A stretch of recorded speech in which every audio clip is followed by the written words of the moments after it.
Welcome back to a new episode of Historic Sounds. Today's microphone day. We have a beautiful collection of RCA microphones and German tube microphones and from different places in the world that we use for different sources. Some of them are almost 100 years old. I'm going to take you to the other room so we can test them. Given that most of the time I spend my time in the other room recording and playing the instruments, I have a closer relationship to this microphone. They also become your lucky charm. It's going to be it's different how we sound and how we perform in front of different pieces of history. So come with me and I'll take you for a ride. Okay, so now we have this array of microphones. It took a long time to restore and find each piece, starting from the Decca tree, coming from the classical recordings in the UK.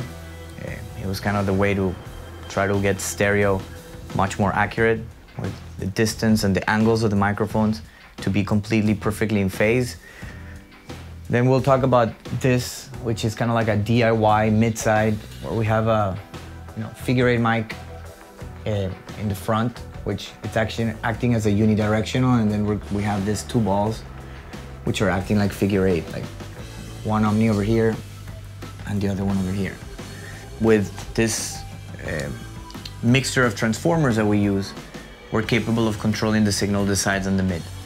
We designed this to create a mid-side matrix. We're going to explain, how do we manipulate the sound with transformers to be able to create a perfect stereo field when we're moving from right to left, or when we decide to, record in this corner of the room, we pretty much shift everything that way, or if we're recording piano, we shift it the other way.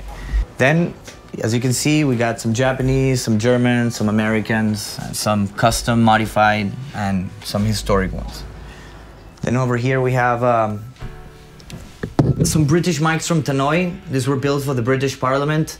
I guess the politicians wanted to look good and they wanted to have like a brass little microphone. It sounds amazing. It's one of the most natural mics. Not a lot of people know about that one.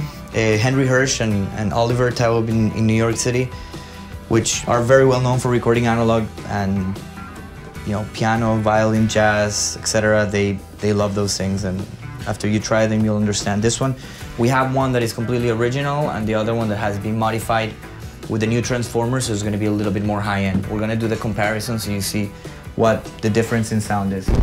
And then we're going to go to the piano, where we have a specific setup, completely isolated from vibrations, just to make sure that we get the true source of how a piano sounds like.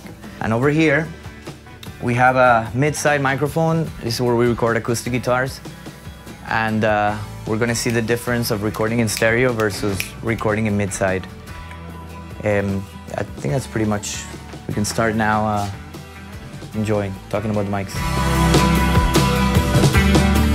I wish you had a good time listening to all these different perspectives and technologies through history. You'll definitely enjoy our next episode, which I'm going to be able to show you the difference in sounds by testing the microphones, so you can hear the tone of Frank Sinatra compared to the tone of Nat King Cole or Elvis Presley, depending on the year they recorded. So join us on the next episode. Have a good day. Peace.